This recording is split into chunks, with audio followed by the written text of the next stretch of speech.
आंतों में जमी सारी गंदगी को बाहर कर देगा।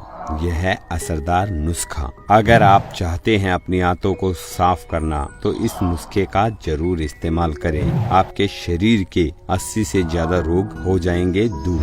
दोस्तों, आज इस वीडियो में आपको अद्भुत जानकारी मिलने वाली है। आज आपको बड़ी आंत को साफ करने का नुस्खा बताया जा रहा है, जो कि आपको कहीं पर नहीं मिलेगा। ये काफी आसान और लाभदायक सिद्ध होने वाला है, इसलिए वीडियो को आखिरी तक जरूर देखें, नहीं तो आपके ये वीडियो समझ नहीं आ पाएगी। दोस्तों, हमारे गलत खान पान की वजह से ही गंदगी हमारे शरीर की आंतों में चिपक जाती है, जिसके कारण आपको गंभीर से गंभीर बीमारियों का सामना करना पड़ता है। दोस्तों, क्या आपको पता है यह बड़ी आंत में गंदगी किस कारण जमती है? आखिर हम ऐसा क्या खाते हैं जिसके कारण हमारी बड़ी आंत कचरे से भर जाती है? तो सुनिए, जो भी लोग मैदा से बनी कोई ऐसी चीज खा रहे हैं या हर रोज खा रहे हैं जो सड़ी हुई है और जिसमें फाइबर की मात्रा बिल्कुल भी नहीं है, तो वो बड़ी आंत में जाकर चिपकेगी और बड़ी आंत धीरे धीरे कचरे से भरती जाएगी और वहाँ की दीवार मोटी हो जाएगी। जैसे जैसे बड़ी आंत की दीवार पर कचरा बढ़ता है तो इसकी सफाई भी उतनी ही मुश्किल हो जाती है और इसी के कारण दोस्तों हमारा मोटापा यानी सिर्फ पेट बढ़ता है। और अगर इसकी सफाई नहीं हो पाएगी तो आप एक गंभीर समस्या में फंस जाएंगे। इसलिए आयुर्वेद में कहा गया है कि मैदे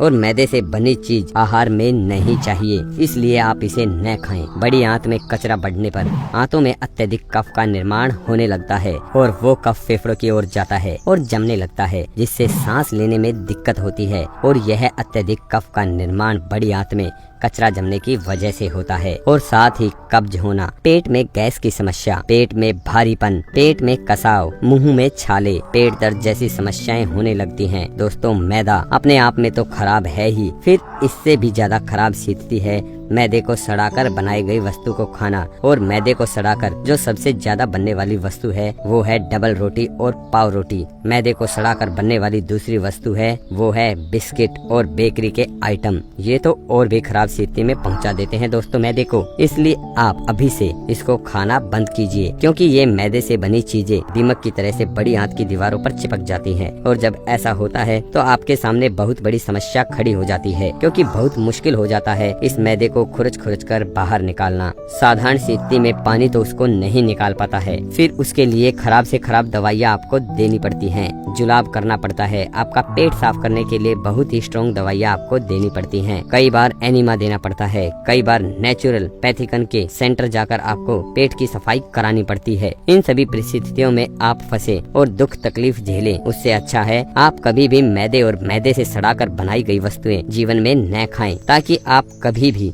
जीवन में किसी भी बीमारी के शिकार ना हो सकें। दोस्तों, आप यह तो समझ गए होंगे कि बड़ी आंत में कचरा किस तरह से होता है और होने के क्या कारण हैं। दोस्तों, अब जानते हैं उस अद्भुत प्रयोग के बारे में जिसे करके आप अपनी बड़ी आंत का सारा कचरा निकाल सकते हैं। इस प्रयोग को करने के लिए आपको बंसारी की दुकान से सुहागा लेकर आना है। हाँ दोस्तों, सुहागा, वो सुहागा जो सुनार काम में लेते हैं, ये इस तरह का पाएगा। आप ये सिर्फ 20 रुपए का खरीद कर ले आइए और कूट लीजिए और कूटने के बाद गर्म तवे पर इसको सेक लीजिए। दोस्तों, जैसे ही आप इसे गर्म तवे पर डालेंगे तो सबसे पहले ये पानी छोड़ता है, फिर ये हल्का फूलने लगता है, इसलिए सुहागा थोड़ा थोड़ा करके ही सेकें। इसे तब तक सेके जब तक कि इसमें चिड़चिड़ की आवाज आना बंद ना हो जाए। दोस्तों, इसको सेकते समय आप घबराए नहीं, इसको आप कितना भी सेक लें ये जलता नहीं है, लेकिन फिर भी आप इसे चिड़चिड़ की आवाज आना बंद ना हो जाए तब तक सेकते रहें। और फिर सिकने के बाद कांच के डिब्बे में डालकर आप इसे रख लीजिए। फिर इसका प्रयोग कैसे करना है ये भी थोड़ा जान लीजिए। दोस्तों, सुबह शाम खाना खाने के बाद 2 चम्मच गर्म पानी में चने की दाल के बराबर सुहागा आपको मिलाना है और पी जाना है। बस इतना सा आपको करना है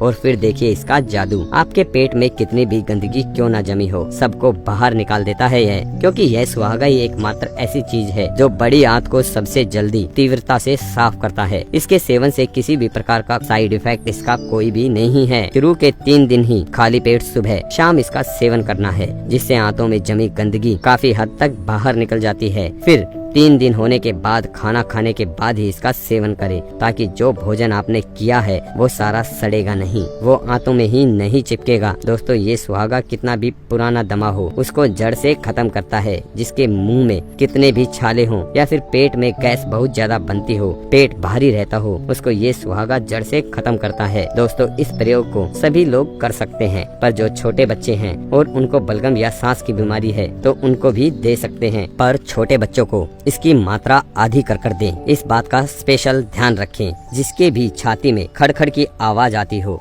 या सांस लेने में दिक्कत हो, जिसे हम नजला भी कहते हैं, उसे भी ये सुहागा जड़ से खत्म करता है। दोस्तों अगर किसी को जुकाम हो गया है तो इसी प्रयोग को दिन में 4 बार करें, जुकाम जड़ से खत्म हो जाएगा। ये सिर्फ आपको 2 दिन तक करना है। अगर जुकाम ताजा है तो जुकाम 2 दिन में ठीक हो जाएगा, और अगर पुराना जुकाम है तो 3 से 4 दिन भी लग सकते हैं। दोस्तों इस प्रयोग को करते समय कोशिश करें दही, केला, चावल और ठंडे पदार्थों का सेवन बहुत कम मात्रा में करें या ना के बराबर करें। दोस्तों जब तक आपको इस प्रयोग का लाभ न मिल जाए तब तक आप इसका प्रयोग कर सकते हैं, पर जो सेवन की मात्रा इसमें बताई गई है उसका विशेष ध्यान रखें। उससे ज्यादा या कम आपको इसका सेवन नहीं करना है। तो आप भी इसका प्रयोग करिए और लाभ होने पर हमें कमेंट बॉक्स में जरूर बताएं कि आपको लाभ हुआ या नहीं। दोस्तों आपको हमारा आज का ये वीडियो कैसा लगा?